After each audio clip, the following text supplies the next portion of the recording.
नमस्कार, मी संजय भालेराव शहापूर गजालीत आपले स्वागत आहे. पाणी टंचाईची समस्या आज आम्ही तिकडे जाऊन आलो. तेवढेच तिथे भयानक परिस्थिती आहे. आज आठवडा झाला पाणी नाही. आज एक टँकर आली त्यामध्ये वादावाद निर्माण झाली आणि महिलांचा आणि इथल्या ग्रामस्थांचा आरोप आहे की जसे कोणतरी रिस्पॉन्सिबल बिल्डर आहे त्यांनी जे काय ब्लास्टिंग केले त्या अनुषंगाने त्या तलावाचा स्रोत आटला गेला आणि पाणी टंचाई निर्माण झाली. काय सांगाल, आपल्यापर्यंत काय माहिती आहे? कचऱ्याच्या बाबतीमध्ये यावर्षी मान्सून आपला बराच डिले झालेला आहे आणि जी कचऱ्याची पाणी सप्लाय स्कीम होती त्यांचा जो बंधारा होता तिथलं पाणी आटलेलं आहे. माझ्याकडे 5-6 दिवसापूर्वी मागच्या 10 दिवसापूर्वी कचऱ्यामध्ये एक महाराष्ट्र अभियान शिबिराच्या माध्यमातून गेलो होतो. तिथे लोकांनी प्रश्न मांडले होते. रेल्वेचा जो डॅम आहे तिथून आपण पाणी रिक्वेस्ट केलेले आहे.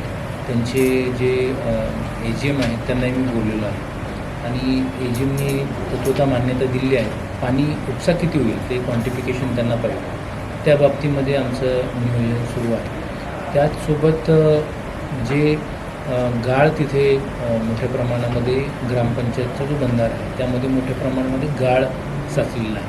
तर ते गाळ काढण्याच्या बाबतीमध्ये देखील काही कारवाई सुरू केली आहे. ते गाळ काढल्यानंतर तिथला पाणीसाठा वाढेल आणि यावर्षीचा प्रश्न निर्माण झाला आहे तो पुढे होऊ नये या पद्धतीचं नियोजन तालुका प्रशासन त्या पद्धतीनं करत आहे. त्या ठिकाणी रेल्वे प्रशासनासोबत समन्वय साधून सद्यस्थिती जी टंचाई आहे तर ती टॅकल करण्यासाठी आपण प्रयत्न करतो. ग्रामपंचायत आहे त्यांनी माझ्याकडे येऊन माझी भेट घेतली होती. त्याच पद्धतीनं जे पाणी जलसंधारणाची काही कामं तिथे हाती घेण्यात आली होती त्या बाबतीमध्ये देखील जिल्हा नियोजन समितीमधून जर त्यांना निधीची आवश्यकता असेल तर ती या वर्षामध्ये उपलब्ध केली. पण तो जो आरोप जो केला जातो त्या बिल्डरच्या किंवा त्या विकासकाच्या ज्या कामामुळे जे काय या ठिकाणी जी आताची परिस्थिती निर्माण झाली त्या संदर्भात काय सांगा? माझ्याकडे ग्रामपंचायतनी लेखी निवेदन जे दिलं होतं आणि मी जी मला वाटतं 17 मेला मी तिथे व्हिजिट केली होती. त्यावेळेस हा मुद्दा मांडला नव्हता, परंतु ब्लास्टिंग असेल किंवा याचे काही नॉर्म्स आहेत तर ते फॉलो झालेले आहेत तर ते मी त्याची माहिती तपासणी करायला मी सांगतो. आणि जे नैसर्गिक नाले आहेत जे आता काही पुरावा त्याच्यावर आपल्या जिल्हा परिषदचे असतील किंवा काही ज्या विभागाचे जे बंधारे बांधलेले आहेत ते बंधारे त्या विकासकांनी आपल्या बाउंड्रीमध्ये ती स्वरूपे भिंत बांधून ती त्याच्या ताब्यात घेतली आहे. त्याबद्दल काय सांगा? ही तक्रार पहिल्यांदा आपणच माझ्याकडे करताय तर याची सविस्तर माहिती मला तर मी चौकशी करायला सांगतो. तसे पत्रावर झालेले आहेत, पत्रावर आमच्याकडे आलेले आहेत म्हणून आपल्याला पत्रावर ग्रामपंचायतचं सरपंच आणि उपसरपंच माझ्याकडे आले होते, परंतु त्यांच्या लेखी निवेदनामध्ये आणि मी जेव्हा गावामध्ये व्हिजिट केली मी पूर्ण 3-4 तास गावामध्ये होतो तर तेव्हा माझ्याकडे अशी कोणी तक्रार केली नव्हती. तर तुमचे तक्रार अर्ज असतील किंवा काही माहिती असेल ती शेअर करावी त्या पद्धतीने चौकशी करण्यात येईल.